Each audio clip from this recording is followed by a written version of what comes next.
aujourd'hui nous allons aller à la Chaire de Caume. Donc ça c'est le puits de Caume. Et donc, lorsqu'il est entré en éruption, il y en a eu plusieurs. Il y a en fait 5 cratères en haut. Moi j'en vois 2, l'un sur l'autre, mais en fait il y en a 5. Un premier, ensuite 3 autres qui sont venus dans le premier cratère, et un dernier encore au milieu. Et quand on le voit du ciel, ça fait une forme de cœur, le deuxième cratère, il paraît. Alors ça je sais pas. Alors pardon, excusez-moi. Le puits de Caume, on ne peut pas y aller, parce qu'à cause de l'érosion, il est totalement fermé. Et donc nous, on va aller dans la Chaire de Caume, c'est-à-dire la coulée de lave qui s'est étendue là-bas. On va suivre toute la coulée. Enfin, une partie, parce qu'elle fait 18 km quand même. Vous voyez cette plante-là? Je ne savais pas le nom que ça avait, j'en vois partout, c'est des prêles en fait. Ça c'est bien, j'ai appris quelque chose. Un petit panneau explicatif là où voilà, on voit l'éruption, la coulée de lave qui va donner la forêt. Et vous voyez, ils expliquent bien comment ça marche. Avec la lave qui se forme, ensuite la croûte avec le tunnel de lave à l'intérieur, puis avec le temps le tunnel de lave s'effondre et ça fait des blocs un peu partout et après les arbres vont pousser dessus, un peu dans tous les sens et c'est ce qui va donner l'effet chaotique de la forêt. On sort du chemin, on a marché 1 kilomètre sur un chemin comme ça, donc assez dégagé. Bon, je vais pas dire sans intérêt, il faut pas exagérer, mais bon, c'est pas extraordinaire.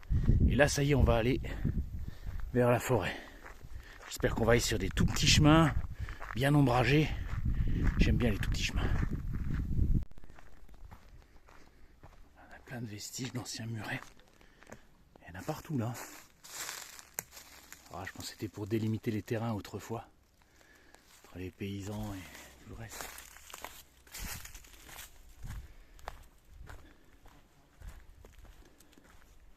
Ah, c'est presque pour délimiter une propriété ça. L'ancienne en tout cas. Il y a peut-être une bâtisse ici en... Vous voyez, on voit bien les murs là, qui font tout le tour. Il y a peut-être une bâtisse en bois ici il y a 3 siècles, j'en sais rien. Il reste que les murs. J'en ai aucune idée, hein. C'est une simple déduction. Parce que je sais qu'ici, il n'y a pas d'agriculture, parce qu'on est sur une coulée de lave, très irrégulière, très cassante. Donc il n'y a pas d'agriculture possible. Il n'y a pas de pâturage possible, parce que ça sert à rien de couper les arbres pour qu'il y ait de l'herbe pour les animaux, parce que l'herbe elle ne pousse pas sur des terrains comme ça. Donc sur la coulée de lave, on a toujours laissé plus ou moins la forêt. Donc il n'y a que les bûcherons que ça intéresse. Aujourd'hui, c'est protégé, je crois. Regardez, là, on voit un petit peu le chaos. Vous voyez le chemin, quand il fait zzz, il serpente entre les anciennes boursouflures de lave. Alors, par contre, excusez-moi, ça, là, il y a un creux, là. Bon, celui-là, il est trop haut. Mais il faut savoir que dans la Chaire de Caume, il y a un phénomène assez particulier. C'est ce qu'on appelle les trous à glace. Alors, ils sont un peu plus loin, ils sont près de Pontigibaud. C'est-à-dire que la lave, sous nos pieds, elle est quand même poreuse. Donc, l'air froid, il reste piégé sous nos pieds. C'est à peu près à 9 degrés, tout le temps, toute l'année. Et donc cet air froid, il suit la coulée et il sort plus loin près de Pontigibaud. Et dans les endroits qui sont creux, l'air froid étant plus lourd que l'air chaud, l'air froid il reste piégé dans le fond des trous à glace. Ce qui fait que début juillet, alors peut-être pas cette année, parce que cette année on a eu un été tellement chaud, qui est encore en cours d'ailleurs, c'est un peu particulier. Alors, regardez comme c'est beau. Mais du coup, l'air reste toujours froid.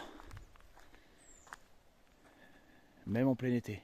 Et ils s'en servaient pour conserver notamment le bleu de Pontigibaud, qui est un fromage qui fait la fierté des locaux. On voit les anciens blocs de lave, oui. Ça fait comme une éponge. On peut presque imaginer la lave à l'époque où elle était liquide, avec toutes les bulles d'air coincées à l'intérieur. Et qui s'est solidifiée. Alors, puits de Caume, il y a eu plusieurs éruptions. La première lave était, on va dire, semi-visqueuse.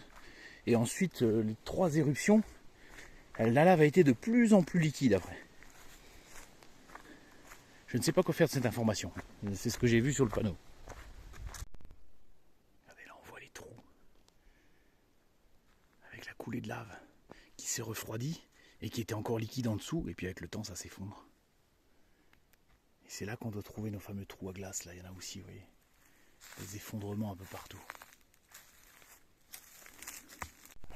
Merde, j'en ai trouvé un là, oui. Ce genre de trou.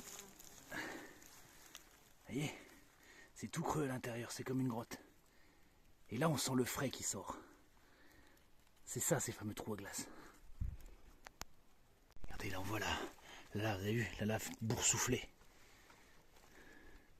Et l'arbre qui a poussé dessus. Et là encore le creux. Et c'est les anciens tunnels de lave.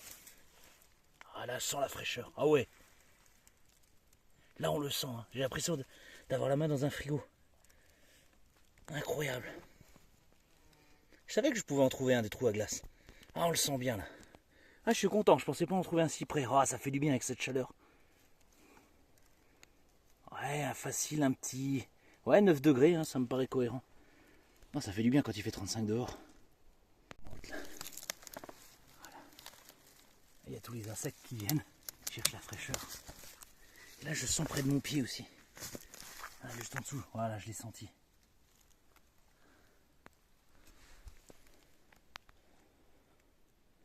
Bon, ceux-là, ils sont tout petits, mais on peut en trouver un peu partout. Hein. Allez, quand on enlève la mousse. Et vous voyez la lave comment elle est? Toute boursouflée, toute fracturée. Et c'est ça qui donne les puits à glace. En fait, sous nos pieds, tout est creux. Il y a plein de fissures, plein de tunnels de lave, d'anciens tunnels. Et donc l'air froid, il est emprisonné en dessous. Et quand on est dans un trou à glace comme ça, comme celui qui j'avais, c'est le tout premier, qu'est-ce qui se passe? Ben, l'air froid, il ressort. Et il s'accumule dans le trou. Alors bien sûr, la chaleur à l'extérieur, elle va chauffer l'air. Mais l'air chaud, il est plus lourd que il est plus léger que l'air froid. Donc l'air chaud, il monte et il est remplacé par de nouvel air froid. Qui est chauffé, qui monte et qui est remplacé par de nouvel air froid. Et éternellement comme ça. Et c'est pour ça que même s'il fait 35 degrés, ben en dessous, l'air, il est toujours à 9. Et il y a de l'air froid qui sort en permanence. C'était les anciens frigos. Et c'est diablement efficace. Hein. Dame Nature, hein. C'est tout faire, on n'a rien inventé. On n'a fait que copier. S'il y a une belle dépression, ça fait comme un trou d'obus. Sauf qu'en fait, c'est la galerie de lave qui s'est effondrée. Alors là, je ne trouverai pas de puits à glace, que je ne vois pas de faille. Alors il faut imaginer la lave qui était au même niveau qu'ici. Puis en dessous, c'est creux. Puis avec le temps, ça s'effondre. Et on voit, vous voyez, toute la trace là. On voit le tunnel de lave qui s'est effondré avec le temps. Le plafond s'est effondré.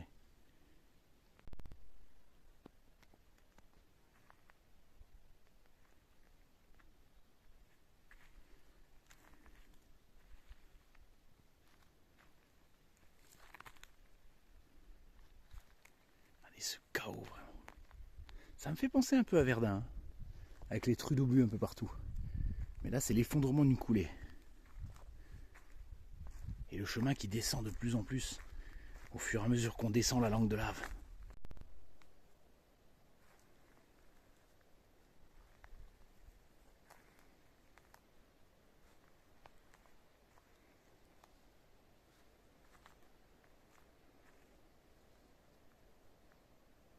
Il y a un bel effondrement là. Est-ce que je peux capter un gros? On va aller voir. Hein, je pense que j'en ai trouvé un. Oh oui, on sent que c'est froid là. Oh, magnifique.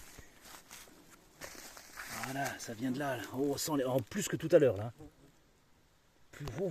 Oui, on sent là. Ah, c'est encore plus froid. Comment on sent bien. Je suis comme dans un frigo, regardez. Merde, c'est mon doigt. Les interstices, ils sont là, ils sont partout. Et le froid, il sort de la terre depuis la coulée. Tout est creux en dessous. Oh, il est beau celui-là. Ah, ça fait du bien. Avec cette putain de chaleur. Je vous dis, là, j'ai la tête dans un frigo. Là. Et là, j'ai pas besoin de m'approcher. Juste accroupi ici. Voilà. Petit trou à glace, là, on est bien. Ah, on est au frais, j'ai même pas envie de repartir. Ah, c'est impressionnant. J'avais entendu parler de ce phénomène à la télé, sur internet. Mais il faut le voir pour le croire vraiment. Hein. C'est incroyable la fraîcheur qui sort là-dedans. Ça me rappelle un peu quand on est dans les Alpes et qu'on s'approche d'un glacier. À moins d'un mètre, on sent le froid. Et bien là, c'est pareil. On sent le froid qui se dégage de la terre. Ouais, là, tu peux conserver tes aliments tranquilles. Là, tu viens camper ici, tu poses ta tente, tu mets tes aliments ici, t'es tranquille. Magnifique. C'est con, j'aurais dû ramener mon thermomètre et mesurer. J'en ai dans la voiture en plus. Ah, je pensais pas que c'était si intense. Alors celui-là, il a l'air plus connu. Regardez, il y a un petit sentier. Donc je pense que celui-là, il est plus connu des randonneurs. Celui que j'ai trouvé tout à l'heure, personne n'y va. Ah oui, puis là on sent que ça chauffe. Ah, là on revient dans le four. Et c'est incroyable. Hein. Mais là, vous voyez, entre le fond et ici, il y a peut-être quoi 3 mètres de gouffre. Et tu perds 20 degrés, quoi. Au moins. Très impressionnant. Alors, il est juste ici. Oui. Alors celui-là, il est vraiment tout au bord du chemin. Le chemin est là. Il y a juste à se décaler un petit peu et on voit. Magnifique. En fait, il faut juste faire attention. Les trous à glace sont toujours dans les endroits les plus profonds. Donc dès que vous voyez une grosse dépression près du chemin, bah, faut aller voir et il faut chercher. Bon, alors 9 fois sur 10, il n'y a rien, mais des fois, on a un petit coup de bol. Alors j'ai noté du départ de la randonnée, 3 km 24 et 3 km 65, le deuxième puits à glace. Pour que je puisse savoir, que je puisse moins les retrouver. Parce qu'ils apparaissent sur aucune carte, vous recherchez sur internet, vous ne les trouvez pas. Parce que les Auvergnats, ils sont un peu comme les Corses. C'est-à-dire qu'ils veulent bien montrer des belles choses aux touristes, mais les plus belles choses, ils se les gardent pour eux. Ils n'ont pas tout à fait tort d'ailleurs. C'est typiquement l'endroit où il pourrait y avoir un trou à glace. Vous voyez, on voit l'effondrement. Voilà, à l'abri du soleil, tac, dans le fond. Donc là, si je vais chercher là, je vais peut-être en trouver un. Là aussi, ouais, là regardez. On voit un interstice dans une roche, on ne voit pas bien. Ah, c'est vrai que je vois mieux avec mes yeux qu'avec la caméra quand même. Et je pense qu'on peut trouver. Ouais, là-dedans, entre les rochers, il doit y avoir des... Regardez la coulée là. Toutes les roches de l'ancienne coulée qui ont été fracturées, puis recouvertes de mousse avec les arbres qui poussent à l'intérieur. C'est magnifique.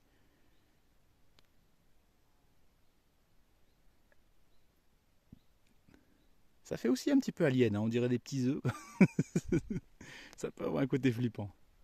Et qu'est-ce que c'est beau avec le soleil qui filtre à travers. Magnifique. Voilà, là, il y en a un dans le fond. Oui. Là aussi, tu trouves le moindre interstice dans une roche et tu sens le froid qui sort. Là aussi, vous voyez, on voit clairement la dépression. Hop. Et sur où j'ai peut-être plus de chance d'en trouver une ici. Bon, après, je vais pas tous les faire non plus, hein, parce que les trous à glace, il y en a des centaines. Hein. Hop là. Ah, là, il doit y en avoir en bas. Là. Ouais, je confirme, il y en a un. J'ai été, c'est tout froid. Il est juste dans la faille. Là. On le voit. Là aussi, il y en a. Là aussi, tac. Et là derrière, on voit un autre trou. Et là aussi, il y en a. Bon, j'arrête avec les trous à glace, hein, parce que je vais pas passer la vidéo à tous les filmer. Lui, il y en a plein. Il y en a des centaines éparpillés dans toute la forêt. Hein. C'est un phénomène naturel. Mais c'est vraiment une expérience à faire. Allez, on sent le froid. Là, il y en a plein par contre. Bon, par contre, vous voyez, je sens qu'il y a des trous sous mes pieds. Là. Ah, même là, vous voyez, tac, tac. C'est qu'un lit de feuilles, mais en dessous, c'est des trous. Voilà. Et cette fraîcheur. Là, je suis accroupi. Et je profite du froid. Alors, franchement, vous venez en Auvergne, en pleine canicule. Eh ben, venez dans la chaire de Côme. Oh, là, il y en a un beau, là. Un gros trou. Vous venez dans la chaire de Côme, dès que vous avez froid, dès que vous avez chaud, pardon, vous n'avez pas besoin d'une bouteille d'eau. Vous cherchez un creux comme ça. Et quand vous sentez le froid, vous dites ouais, vous êtes bien là. Je pensais que j'aurais plus de mal à en trouver. Il y en a beaucoup plus que ce que je croyais. Ah, celui-là, il est beau, parce qu'on voit encore la boursouflure de la coulée. Et voilà, comme la lave, elle s'effrite. Quand elle se refroidit au contact de l'air.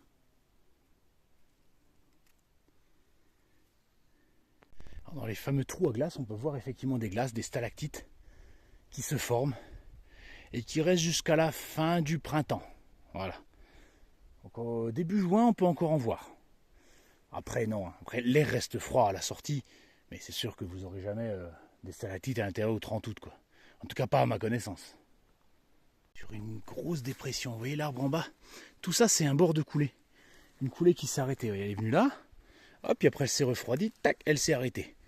Et après, je pense que le magma est passé ailleurs. Ouais. Ah, elle est belle, celle-là, on voit une belle boursouflure.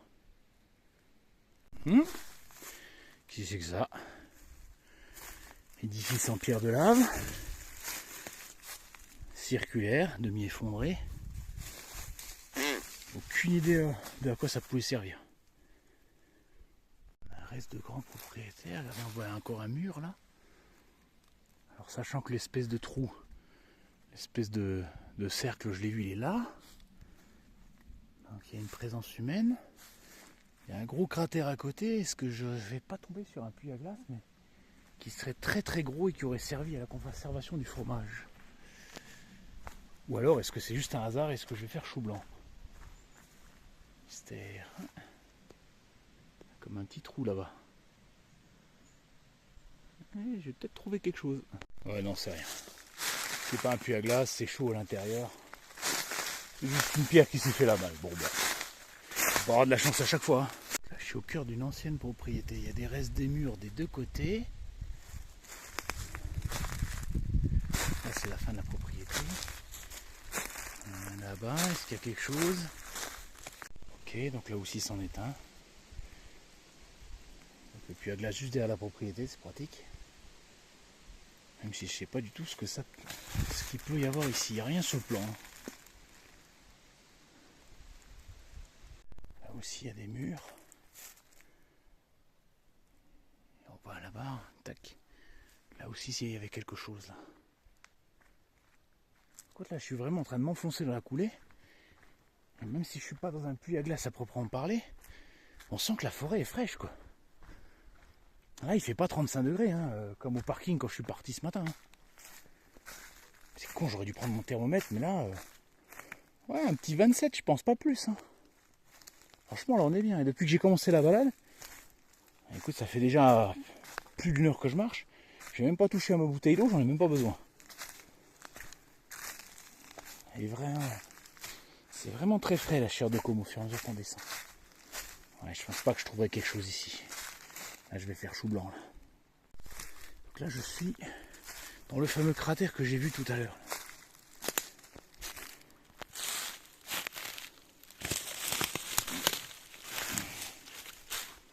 Du coup, je garde le rebord comme repère. Ça fait comme un croissant et je me contente de le manger. C'est vrai qu'on peut facilement se perdre dans ce coin-là. Parce que toutes les bosses se ressemblent. Quand vous êtes paumé en pleine forêt, vous savez plus où vous allez, quoi. Bon, après, vous n'allez pas mourir en forêt non plus. Hein. Parce que la langue, elle fait 18 km. Donc si vous marchez tout droit, vous allez forcément tomber sur quelque chose. Hein. Vous avez soit le puits de Côme, soit la ville de Ponty-Gibaud, soit la route de Vulcania, soit la route du Puy-de-Dôme. Donc au bout d'un moment, vous allez finir quelque part. Quoi. Mais bon, si vous vous retrouvez à 3 heures de marche de votre voiture, ça fait un peu chier quand même. Là, on a encore un bâtiment au milieu de nulle part.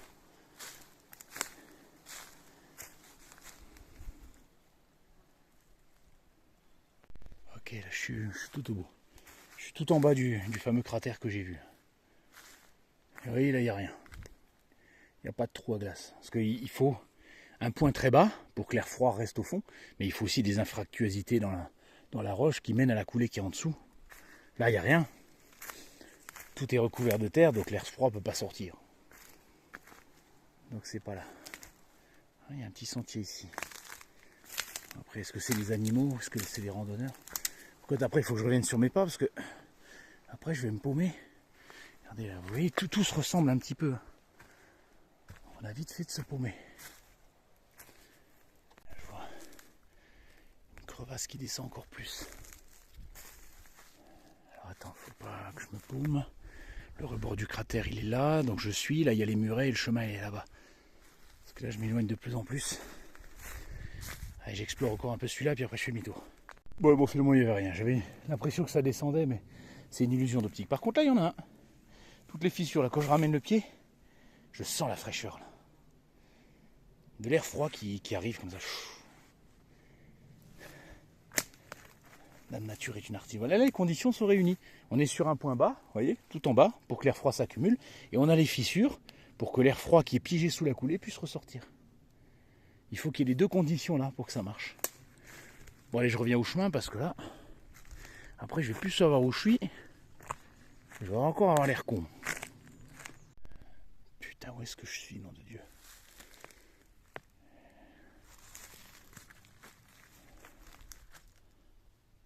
Ah, ça doit être par là, je pense.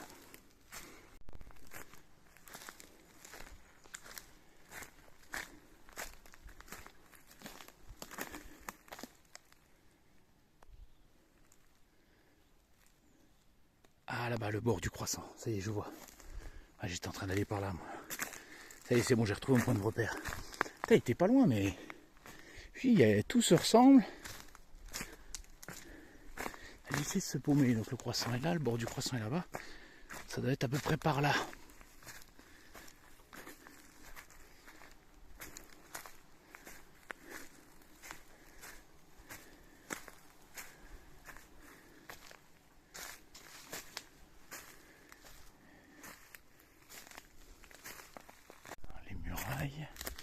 Et ben voilà, il est là. Ça va, je suis pas encore trop mauvais en orientation. J'ai retrouvé mon chemin. Allez, on poursuit maintenant. C'est vrai qu'on peut se perdre facilement.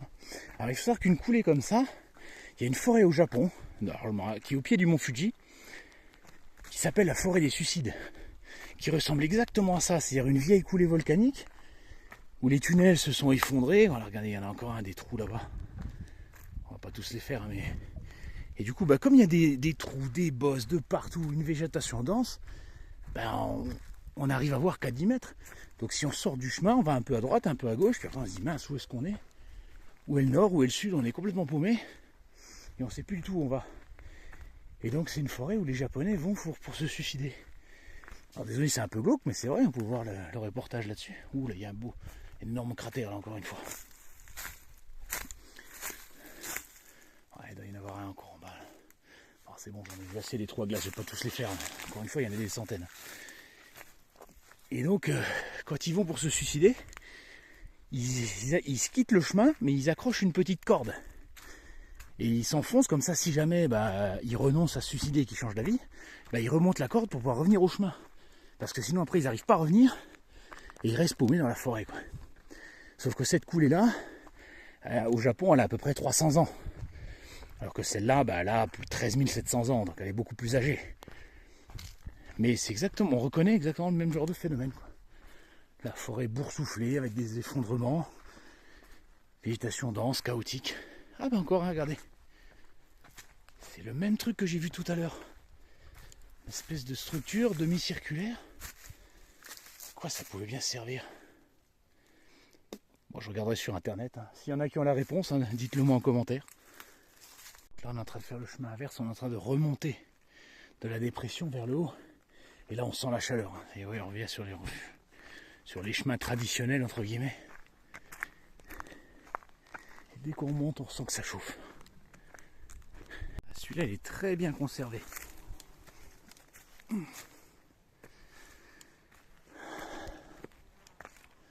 celui-là il a plutôt été réaménagé, je pense qu'il a été reconstruit. Il est en trop bon état. Tout en pierre volcanique et tout. Bon, en même temps ici il n'y a que ça. Ils ont aménagé un petit banc même. Ouais, ça c'est les randonneurs qui l'ont reconstruit, je pense. Mais à quoi pouvaient servir ces trucs? Mystère. Alors, la pierre signée. Effectivement, on voit un signe, une croix avec un triangle inversé. Celle-là, c'est la même, mais dans l'autre sens. Alors, qu'est-ce que ça voulait dire? Là, il y a une flèche. Là, on dirait une espèce de croix. Et là, il y a une autre sigle. Et j'arrive pas à distinguer. Bon, je regarderai ce que ça peut être. Voilà, la pierre signée.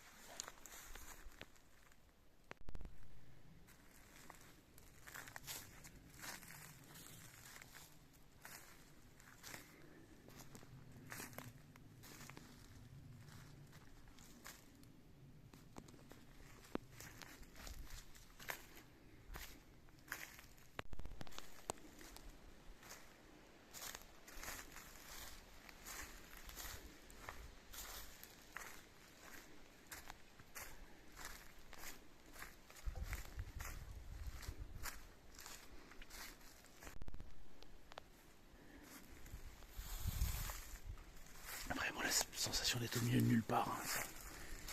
Là, je suis pas sur le chemin officiel. J'ai pris un petit tracé aléatoire pour me perdre un peu dans la forêt. Mais bon, je fais demi-tour dès que j'ai vu ce que je voulais voir.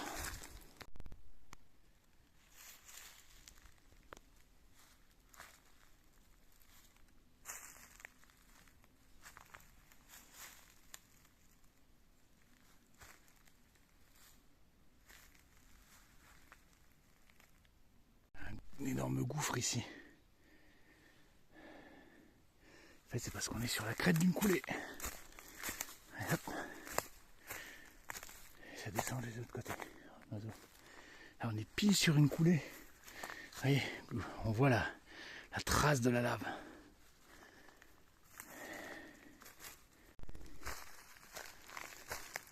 chemin comme je les aime, ça.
Oh qu'il est beau celui-là.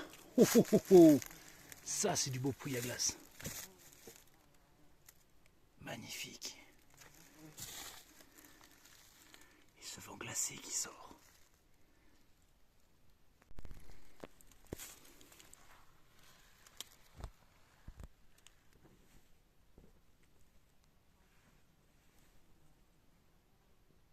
Là vous descendez dans les entrailles de la terre. Au plus profond des tunnels de lave.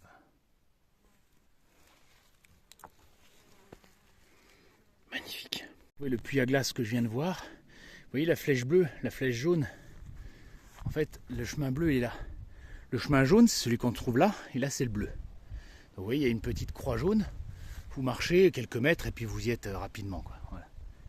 Et donc le petit chemin là, c'est le chemin bleu, celui que vous voyez là, qui en fait, je sais pas ce qu'il fout là. Il n'est pas sur les cartes. Mais je l'ai suivi et vous rentrez vraiment dans la forêt, c'est limite flippant. Mais c'est vraiment agréable, quoi. On en a vraiment l'impression d'être dans une forêt hyper sauvage, quoi. Et je suis tout seul. Hein. Là pourtant on est en pleine vacances et j'ai vu personne depuis le début de ma rando. Pas une. Et c'est vrai que quand on descend des fois dans les creux, même sans aller près du puits à glace, on sent que ça se rafraîchit. Et c'est une atmosphère vraiment bizarre. On a chaud, puis on descend, d'un coup on a froid. On frissonne, puis on a chaud à nouveau. C'est vraiment bizarre. C'est à la fois magnifique et flippant. Alors on est en train de remonter la coulée maintenant. Il faut remonter toute la langue de lave jusqu'à la voiture. Et au fur et à mesure qu'on monte, on sent qu'il fait de plus en plus chaud. Bon, il y en a encore pour un moment. Hein.